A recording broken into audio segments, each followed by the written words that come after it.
দুঃসাহসিক চুরির ঘটনায় চাঞ্চল্য ছড়ালো বামুনপুকুরিয়া এলাকায়। বসিরহাটের মিনাখা বামুনপুকুরিয়া সন্ন্যাসী স্মৃতি আদর্শ উচ্চ বিদ্যালয়ের নৈশ প্রহরীরা রবিবার দেখতে পান বিদ্যালয়ে চুরির ঘটনা ঘটেছে। সঙ্গে সঙ্গে খবর দেওয়া হয় মিনাখা থানার পুলিশকে। খবর পেয়ে মিনাখা থানার ভারপ্রাপ্ত পুলিশ আধিকারিক পল্লব মণ্ডল সহ বেশ কয়েকজন পুলিশকর্মীরা ওই বিদ্যালয়ে পৌঁছান। বিদ্যালয়ের ভেতরে ও বাইরে মিলে আনুমানিক 12টি তালা ভাঙা হয়েছে। বিদ্যালয়ের ভেতরে প্রধান শিক্ষকের ঘরে থাকা আনুমানিক প্রায় 15,000 টাকা ও ছাত্রছাত্রীদের কাছ থেকে কেড়ে নেওয়া 4টি মোবাইল ফোন সহ বেশ কিছু জিনিসপত্র খোয়া গিয়েছে বলে প্রাথমিকভাবে অনুমান করা হচ্ছে। ইতিমধ্যেই এই চুরির ঘটনার তদন্ত করার জন্য বিদ্যালয়ের একাধিক সিসিটিভি ফুটেজ খতিয়ে দেখছে পুলিশ। গত কয়েক বছর আগেও এই বিদ্যালয়ে একই কায়দায় চুরি হয়ে গিয়েছিল। পরে যদিও ঘটনার তদন্তে নেমে পুলিশ অভিযুক্তকে গ্রেফতারের পাশাপাশি চুরি যাওয়া জিনিসপত্র উদ্ধার করেছিল।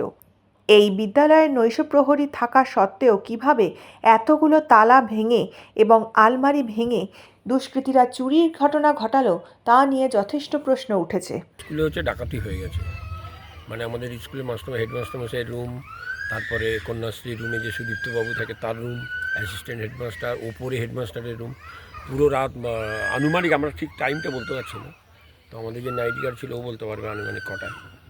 এইভাবে সব কাগজপত্র ছড়িয়ে ছিটিয়ে তালা সব ভেঙে দিয়ে গেছে। কি বলে ক্ষতি গেছে? ক্ষতি গেছে, কিছু টাকা ছিল, দুটো আলমারিতে ছিল। হেডমাস্টারের কাছে কত টাকা ছিল সেটা আমরা বলতে পারছি না, হেডমাস্টার মশাই না বললে তো ওটা জানা যাবে না। সুদীপ্তবাবুর কাছে কিছু মোবাইল ছিল 4টে, মোবাইলগুলো ওটা হচ্ছে আমাদের সিস্টেমে ছিল যে 1 মাস রেখে মোবাইলগুলো fেরত দেবে আর কি, সেইভাবে কিছু 4টে মোবাইল নেই। আরও এখন সব তালাগুলো ভেঙে দিয়ে, সব বাইরের যে দোকান ছিল সেটাও ভেঙে দিয়েছে। এখন কি পরিস্থিতি? এখন পরিস্থিতি তো মিনাখা থানা থেকে বড়বাবু নিজে স্বয়ং এসছেন, ওনার স্টাফ নিয়ে, এবং এটা নিয়ে এসছে যে যাতে কী করা যায় দেখি। এর আগে বেদমারি হাই স্কুলেও এরকম ডাকাতি হয়ে গেছে। Bureau report, news 24।